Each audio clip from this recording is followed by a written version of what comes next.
Hello everyone, welcome back to your own channel invest करो। आज हम बात करने वाले हैं एक ऐसे शेयर के बारे में जो कि कल गिरते मार्केट में भी 7% के अप पे था। एक ऐसा मार्केट लीडर, एक ऐसा शेयर जो कि सेक्टर में नंबर 1 है, निफ्टी 50 का वो दिग्गज स्टॉक जिसने अभी अभी ब्रेकआउट दिया है। अभी भी मौका नहीं चुका है, अगर आप चाहें तो इसमें इन्वेस्ट कर सकते हैं। अगर अभी तक आपने चैनल को सब्सक्राइब नहीं किया है तो चैनल को सब्सक्राइब कीजिए ऐसे ही फाइनेंशियल और स्टॉक मार्केट रिलेटेड वीडियो जानने के लिए। आगे बढ़ते हैं। तो आज हम बात करने वाले हैं एग्रीकल्चर सेक्टर के उस दिग्गज स्टॉक के बारे में जिसका नाम है यूपीएल लिमिटेड, जिसकी आज की क्लोजिंग प्राइस है 564 रुपीज, जो कि 0.48% पॉजिटिव में है। अगर इसकी फंडामेंटल्स की बात करें तो इस शेयर की मार्केट कैपिटलाइजेशन 43,000 के आसपास है और ईपीएस 30.52, जो कि मेरे हिसाब से बहुत ही बढ़िया है। मैं 25 से प्लस ईपीएस को बहुत अच्छा मानता हूँ।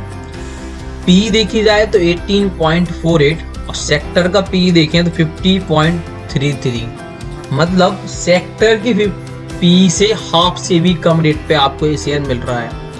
मार्केट लीडर होने के बावजूद भी हाफ से भी कम पी पर मिलना बहुत ही मुश्किल है इतने हाई ग्रोथ मार्केट में।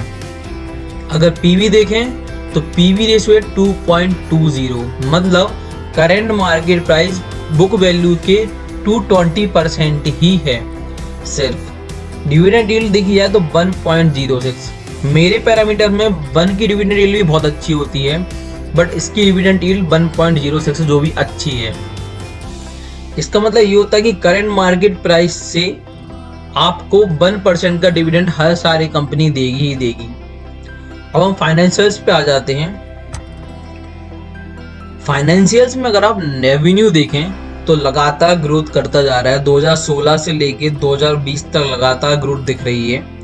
अगर नेट प्रॉफिट देखें तो नेट प्रॉफिट में भी अच्छी खासा अपसाइड है 2019 के हिसाब से। 2019 में नेट प्रॉफिट आपका 1561 करोड़ था और अगर 2020 का नेट प्रॉफिट देखें तो 2175 करोड़ है। ईपीएस में भी 2019 में ईपीएस 19.52 था और अभी 2020 की बात करें तो ईपीएस 23.24 है, जो कि ग्रोथ है।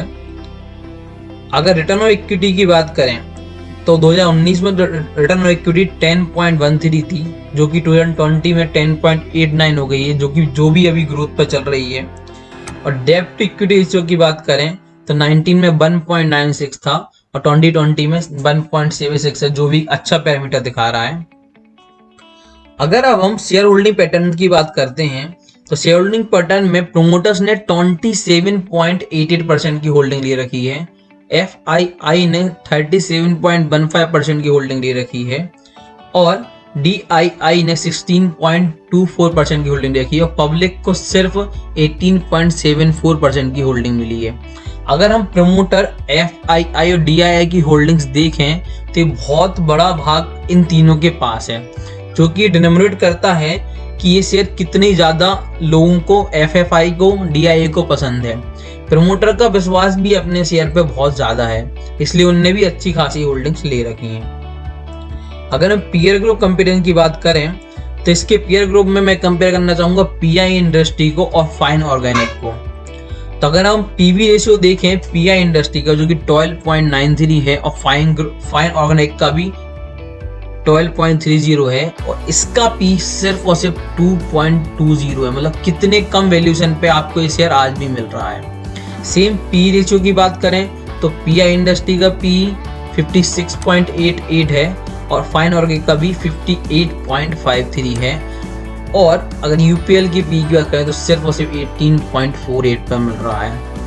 तो मतलब इतने बड़े हुए मार्केट में मार्केट और सेक्टर लीडर होने के बावजूद भी ये शेयर आपको कितने सस्ते में मिल रहा है।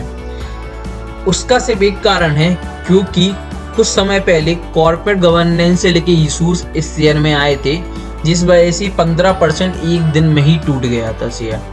अभी रिजॉल्व हुए कॉर्पोरेट गवर्नेंस के इशू या नहीं हुए ये तो नहीं बोल सकते, बट शेयर ने वापसी दे दी है क्योंकि ब्रेकआउट दिख रहा है। ब्रेकआउट के लिए हम चार्ट पे चलते हैं।